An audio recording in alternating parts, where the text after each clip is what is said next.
What's up, YouTube? A couple of geese coming at you from the comfort of our homes. Blake and I made a Chrono model for our Patreon. It's what the patrons voted on. This is what the patrons want. Also, I didn't help on this. Yeah, it's what people wanted to see. You helped on it. Yeah, I did. We were in Discord. Yeah, you were here kissing. through the whole process over Discord. You know, watching TV with me while this is going. Yeah. Humoring me when I need to go back because I wasn't paying attention. Did it stop again on the same spot?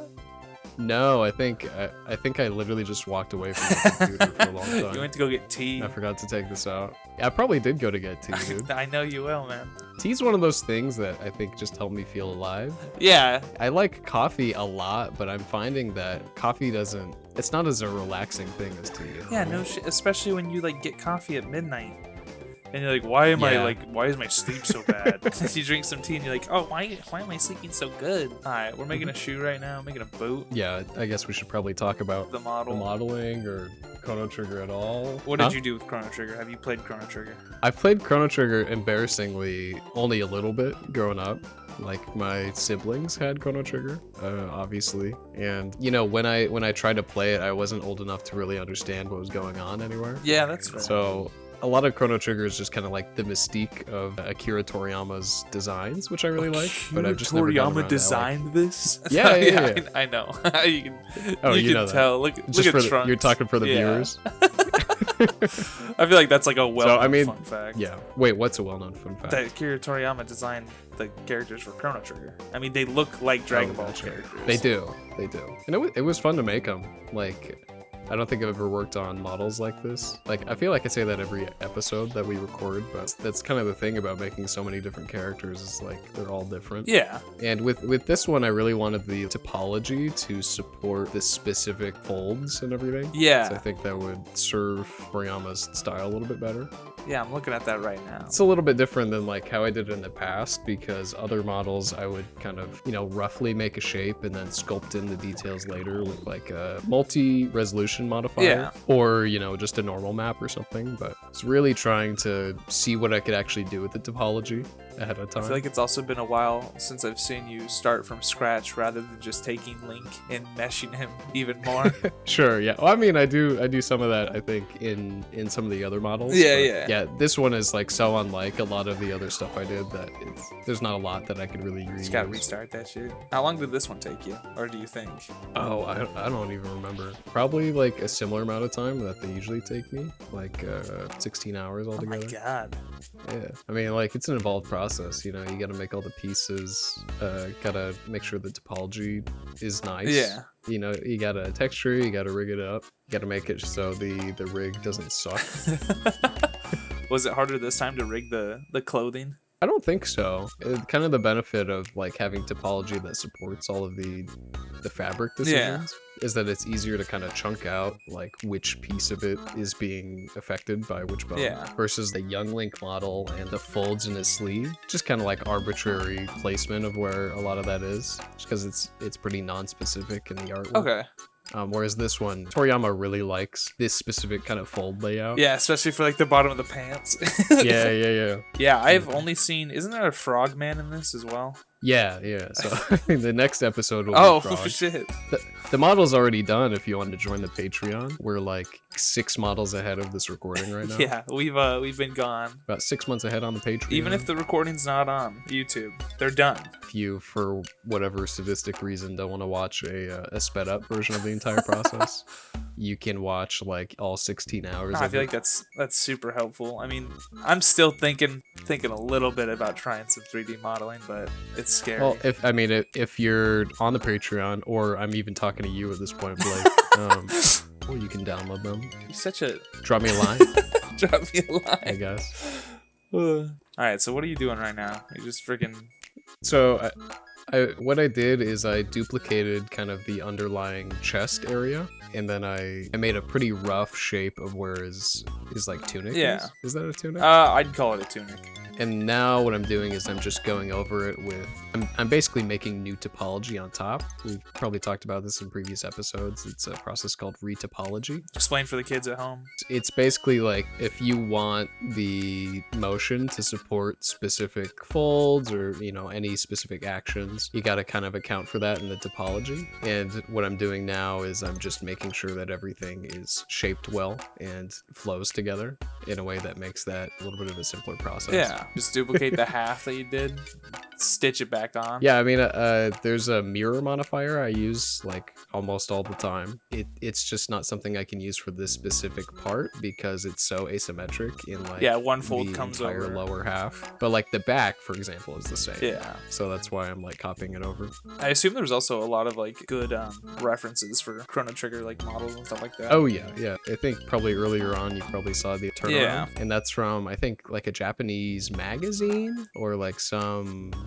art thing that got released a while ago. Yeah. They had kind of original concept sketches of all the Chrono Trigger characters, which I arranged into a clean turnaround sheet for me. Yeah, that's perfect. I'm thinking about the Young Link ones you were doing with like the different, and you had to just make up some of the back pieces of it because they didn't have like a turnaround at all. Yeah, it's the kind of the difficult part about a lot of these models is like some of them have really detailed reference material, and some of them it's like the only detail you get is in a flavor illustration done like after the game came out kind of thing. It just means that I need to make a decision there, which making decisions is the hard thing, you know. Yeah, but I think you made some good ones. Thank you. He always draws, or Akira Toriyama always draws like the same like pointy little shoes. Oh yeah, he loves them on Piccolo and Goku. Oh yeah, here I'm taking the model I did for Fierce Deity. Oh, okay. So you did cheat. And I did cheat a little bit because I already made kind of the topology of the face. And I think the good thing with a head model is everyone's got a face, right? So you can kind of morph it into place, no matter who it is, unless it's like completely stylized. Which I'd say Akira Toriyama is pretty stylized, but it's not like so crazy that you can't just mush it around like Play-Doh. Oh, that's looking good already. I mean, Majora's Mask and Chrono Trigger are pretty different styles, but they're both anime-inspired 90s properties. Yeah. Like, it's not as big of a jump as it might kind of feel like at first. Ooh, looking good. And Adult Link and Chrono got pretty similar builds. Popular to have your main character just be kind of like a buff guy. A buff kind of lean guy, you know? You don't want to make him like the brick house. Make that thick neck. Ooh. Do you work out your neck enough to compare to this Dude, guy? absolutely. I feel like you do. Absolutely. You're at the gym like 25 hours out of the day. 25 hours out of the day, and then I'm eating awful shit for me for the rest of the time, then sleeping. What's your routine? My routine? What everybody, here's what we're going to do.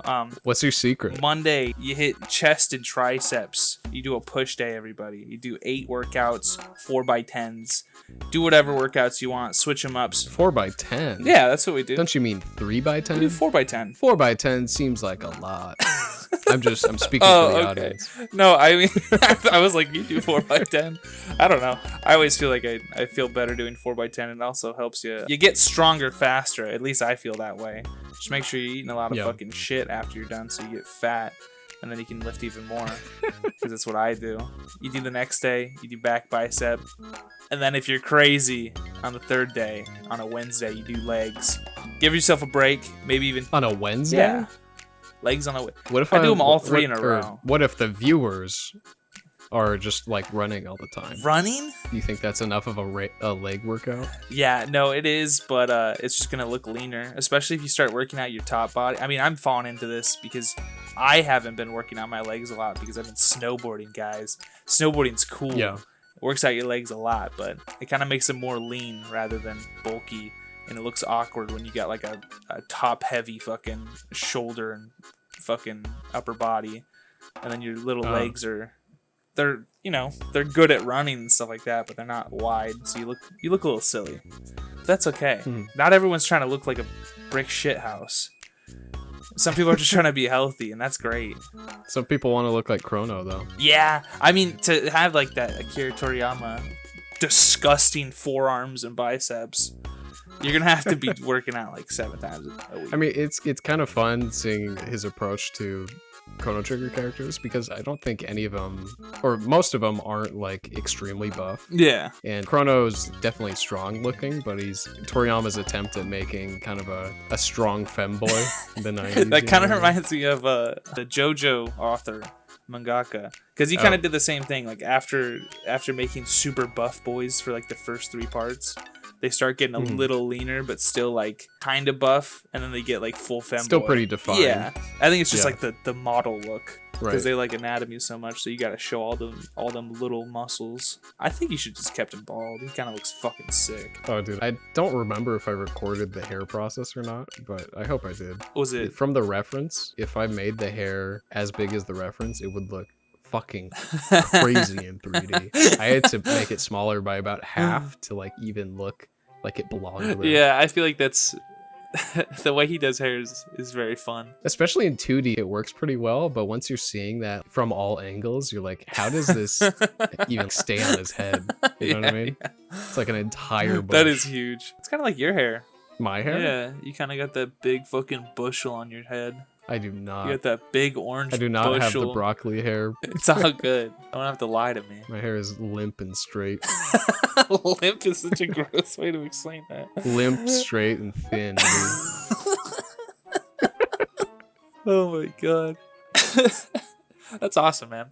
I like to hear that. So everybody probably knows what horse race tests are, but I'm just gonna bring it up for a second. Just a second. It'll be very quick. Got super into it recently because I don't know. I love brain rot. Sure. I think we ought to do a horse race episode soon while the iron's hot, and I think it'd be a lot of fun to draw some horses together. Especially, I mean Steel Ball Run's coming out soon too, you guys. There's horses. Do you think in horse that. racing is bigger than JoJo? Because I didn't hear about horse racing until today when you told me about it. Did you hear about Steel Ball Run until today though? No. Okay, so maybe they're on the same wavelength. Okay, what do we do now? Making a little purse? Yeah, he's got a little bag. I don't know if I love the colors The colors? What do you mean? on him. Like the reference or like the version I'm The doing? reference. Okay. I feel like there's just a lot of colors going on. There are kind of a lot. I think later on I scale it back a little bit just to be less just everywhere saturated. Yeah, that's also kind of the 90s anime aesthetic. Dude, the 90s color everywhere. Yeah. I think we're going back to a little bit like in recent years. I think now the heavy color emphasis is focused on the idea of maximalism rather than just being a fun thing. Yeah, I saw this thing about, do you prefer old logos compared to new logos that are like all flat and very easily recognizable, or do you like the 3D like kind of wild ones? I feel like the people want think it. We're gonna bring some drop shadows back. Maybe not drop shadows. Get some but like, skeuomorphic designs going. maybe something like that. But I feel like it's coming. Yeah. There's gonna be a shift. So am I, dude. Because you can only get so simple, right? It's just gonna be like Morse code as a logo or something like that, like 2 dots and a dash. Yeah, I mean a lot of companies are just they have Helvetica and then their like primary color is black. Yeah. Yeah. It's like how many times do we have to teach you this lesson, old man? I think the people that grew up in the 2000s, 2010s, when a lot oh yeah, there's the hair. Ooh.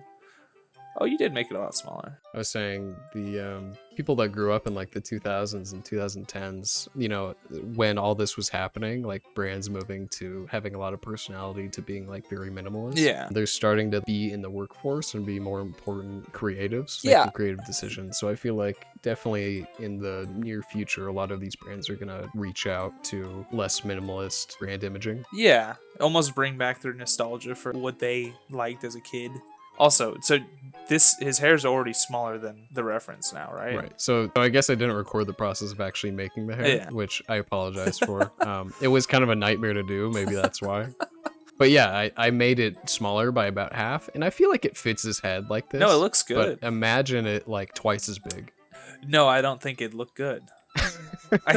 Honestly, I couldn't even tell that you downsized it. It just looked like the right size right away. I think it's one of those decisions that it's like it's obviously less true to the reference, but I feel like it's more true to the idea you have of the character. Yeah. I mean, also, it's like you're fitting into Akira Toriyama style, but you're also making it 3D and making it somewhat your style as well. Not even somewhat. This is your style. What do you think is my style? Round, Just round, curious. Round? Yeah, you make not even round. You call me fat, brother? my thin, straight, limp hair with my I can't even. It's. I guess saying like a Play-Doh-y texture isn't even fair because that's like what most 3D renders kind of look like in the beginning because you haven't even put on like the textures yet. But I don't know. Sure. But when I see something you made, I know that it's something you made. That's sweet of you. You could put it in a lineup. I could close my eyes even, and I could just feel the presence. It'd be like Spirited Away, and I have to choose my parents that were turned into pigs, and I'd be like, they're not here. You spiritually know which one. I'd be like, they're not here. Damn. Spoilers for anyone who hasn't seen Spirited Away, I guess. Yeah, sorry, guys. Movie's been out for 20 years, 25 years. Won, like, Academy Awards and shit. I don't know. Right. It was I remember stealing it from my cousin. And you stole Spirited Away? Yeah, I stole it from my cousin's DVD collection. It had his name. Do you think Chrono Trigger inspired you to do that? In Sharpie over the box art. And over and over the disc. And so me having it was like, obviously I took that shit. Like even my girlfriend's like, who's this? I was like, found it at a garage sale.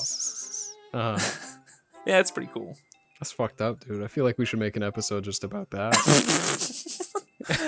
About how your cousin's a fucking asshole. No, I stole it. Oh, how they like put. Oh, you stole it? I stole the. Yeah, let's make an episode about how you're an asshole. But I didn't put Sharpie over the fucking cover. Okay, so I'm confused about the story, I guess. Okay, my cousin had. Yeah, retell me. My cousin had Spirited Away. I wanted it, and I just took it one day. But they wrote on their name to like show that it was theirs, because that was a whole thing when you were a kid. You'd write your name on shit. And he wrote his name like over the box art, and then on the disc as well. Like on the plastic? Yeah. That the box art is in, or like he took out the paper? No, on the plastic. And he wrote on the plastic. So it was like smudged and stuff too. Dick and fucking like barely, move, it barely like held on. But yeah, that's that's all. Ooh, that looked good. I liked how you put them creases in them shoes. Yeah, I'm going through now, and I'm using that multi-resolution modifier I was talking about before. Yeah. Where I'm basically adding a fuck ton of geometry, and I'm just sculpting it into place. So I've got the minimum version that you saw me make that has all the folds and topology supporting where the folds go, and then I'm going in and I'm just like kind of enhancing that. Yeah. It's just something that's inactive when you're playing around with the actual geometry, unless it's actually rendered. Yeah. Also, the way you set up this recording, I feel like it's different than the others, right? Because you actually have like the model on the right side. Yeah. It looks good. I do my best. No, it looks good. I like it. I feel like I forget to do it sometimes, and then I'm like, oh, fuck. No, I feel like it really helps understanding what's changing and what's going on even. Well, good. As a content creator, it's good when people can follow along with what's going on. Yeah. It's a lesson that I think we've learned from some of our other videos is it's easier to watch if you know what's happening. It's part of the process. Oh, my eyes are closed. Can you restart it? Yeah. No, here's the first render. Oh, nice. And the second render. That is just fucking crazy. That's the point of 3D modeling. Like, you're done now. You can move them around however you want. And you pulled the sword out. Damn. Yeah. Yeah. So the model has a lot of functionality. Yeah. You can pose them however you want. You can pull the sword out. There's a little option for that. That's nuts. Try to pose them up like true to the art. Yeah. The kind of splash art of Chrono is these two images and one of them jumping. Yeah. But yeah, you like? I'm in love. You like this model of the main character of Chrono Trigger, which is a 1995 role-playing video game by Square Enix. Badass. That originally released on the Super Nintendo Entertainment System as the first entry in the Chrono series. Alright. I think I'm going to go ahead and play some Chrono Trigger today. For the next Patreon vote for the next model, I'm going to vote for the teal horse from Horse Race. Okay, no, but you did a great job. Take like 10 minutes. Thank you. Thank you. All right. Are we done with this one? Hopefully we're back to it. I quit my job, so now we have a lot of time to do work. If you want this model, you want to play around with it, or you want to support us in any way, consider joining our Patreon. Thank you. Thanks for watching. Thanks for listening. Hit that motherfucking like button. Hit that motherfucking subscribe button. And have a good night.